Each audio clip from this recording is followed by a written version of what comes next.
Hello guys, Josh from C2000 here, and today I'm here with a review for Old Man Hawkeye #1. I must admit, I never had the intention of picking this issue up. Funny little story behind this one actually. I went in to get Red Hood and the Outlaws #18, I think it was, the new one. And I went to pay on card, but they said they can't accept payments under £5 on card. So he said, basically just pick up another single issue and you're good. Should go through fine. And I looked at the rack and none of my normal pickups were on the rack other than Red Hood and Outlaws. So I'm like, I've already got Doomsday Clock 2. Already got this, already got that. Speaking of which, I need to do a video on Doomsday Clock 2 at some point, which I will probably record after this, and I'm going to put these two up after another video that I need to edit first. It's a bit of a discussion, or my thoughts on a cancelled Star Wars game. I'm not going to say which one, and no, it's not Star Wars Battlefront 3. It's going to be a different one I talk about. If you've watched my other Star Wars videos, you will know what it is, but that's neither here nor there. And anyway, I was looking at the rack, and the choice was between this or the new G.I. Joe issue. And I just saw this cover, and I got am I the only one who gets friggin' Mad Max vibes from this cover? Because you've got this beautifully drawn car here. Then you've got the guys with the two hidden guys and the guy with the gun here. Then you've got Old Man Logan there at the side, and you've got Hawkeye up top with an awesome looking bow. This cover is incredibly well drawn. If all the covers for Old Man Hawkeye are like this, and also the art as well is pretty good in this. I mean, I'm happy to see some Marvel comics still have decent art, because the Spirit of Vengeance, don't get me wrong, I enjoy Spirits of Vengeance, but the art style in Spirits of Vengeance is completely wrong for the tone of the story.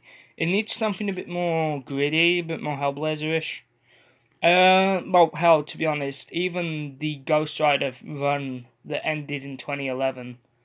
No, I think it either started in 2011 or ended in 2011. That Ghost Rider run, the one that tied into World War Hulk. If they used the art style from that book, it would be fine. But they don't, and it's actually really disappointing. But this book was... I picked it up, I was umming and ahhing between this and, obviously, G.I. Joe. And I turned around to a guy at the counter and I said, what do you think? Which one do you think I should pick up? And it's I'm fairly regular in there now. They're starting to get an idea of my taste because of what I buy. And he just said Old Man Hawkeye. Didn't even. It says for one, it's a #1. Whereas G.I. Joe is 300 and something.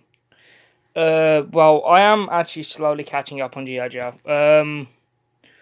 I've heard it goes for a very political tone after a certain issue though, so that might be something I completely and utterly drop, depending on how I feel about that. But, he says G.I. Joe is the... Actually, me and him had a discussion about that, and he turned around and he said it was the original writer of G.I. Joe, so he was willing to literally give him a pass. Because, but, I'm not convinced on the whole thing they did with Snake Eyes. It's just... Nothing against the idea. I think that character would make a great villain. If they had what happened to her, make her go absolutely batshit crazy, and she was a villain that attacked both Cobra and G.I. Joe. Make it kind of like Jacqueline Hyde Two-Face kind of character, where she can either be your best friend or your worst enemy, depending on what mood you catch her in. That would actually be really awesome. And also, it would give Snake Eyes someone new to fight, other than just Storm Shadow all the time. Because, I mean, I love that rivalry to death, and it's one of the reasons why I love Snake Eyes as a character, but it's just played out. I'm sorry. You can't keep throwing him at Storm Shadow all the time and expect us to care, because we know how the fight's gonna go. Pretty much nearly every single time. But anyway, that's irrelevant. I picked up Old Man Hawkeye, and I loved the movie Logan. And that is based off of the Old Man Logan comics, or loosely based off of the Old Man Logan comics.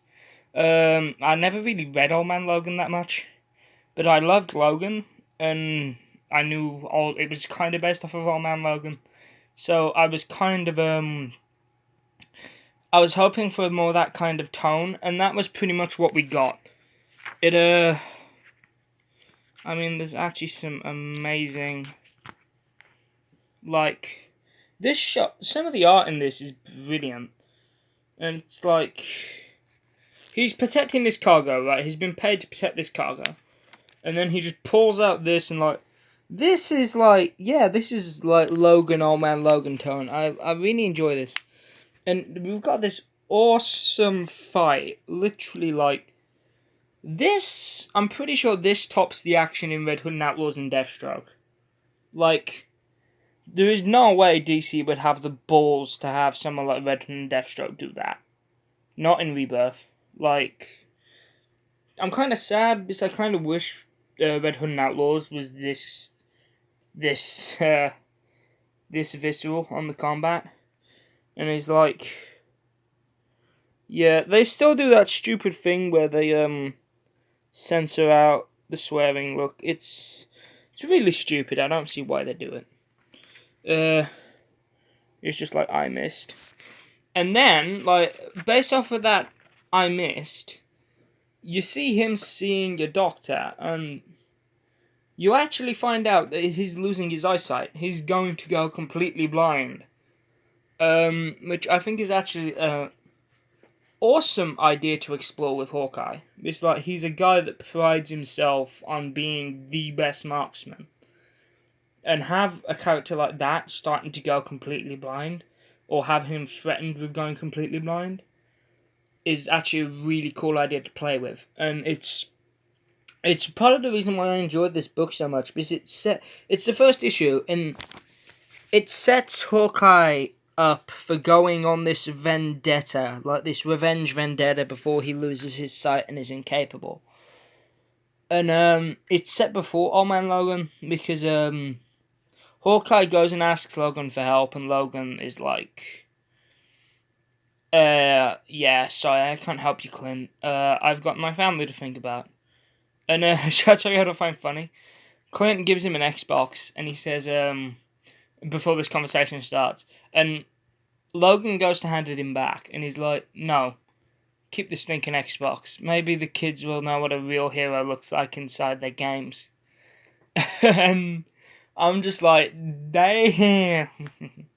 That is, like, you can tell there's tension between Logan and Hawkeye in this, and it's like, I kind of want them to expand on that, like, have them begrudgingly work as a team. Like, I think this is really good setup. It's a good idea, cool, visceral style, and I also like how they're not afraid to actually show what a bow and arrow would do to somebody's body. Like, if it's being shot at the force Hawkeye does. And also, confession time here, this is my first time ever reading a Hawkeye comic. I've never been a big Green Arrow or big Hawkeye fan, which is really weird because I have tried my hand at archery a couple of times, so you might think it's something I'd read, but I don't. Which is really weird. Must admit, if I enjoy this Hawkeye run though, I might pick up some other Hawkeye stuff, see what it's like.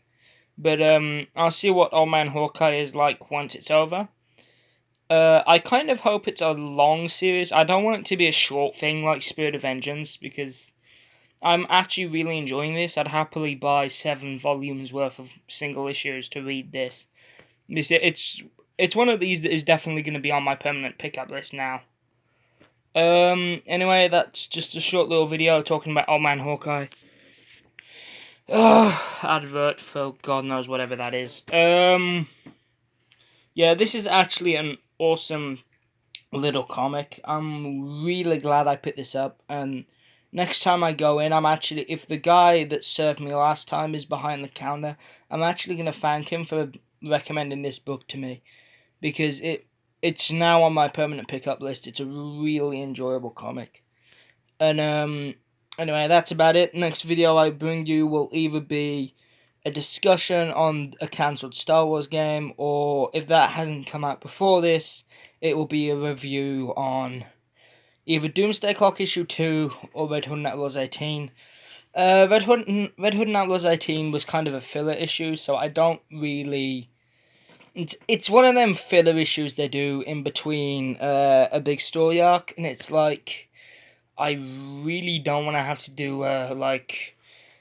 I thought they were going to do this whole interesting thing with Ma Gunn, but they didn't. They kind of bailed out of it, and it's like, I'm like, oh, god damn it. Let me guess, there's going to be a whole storyline based on that further down the road.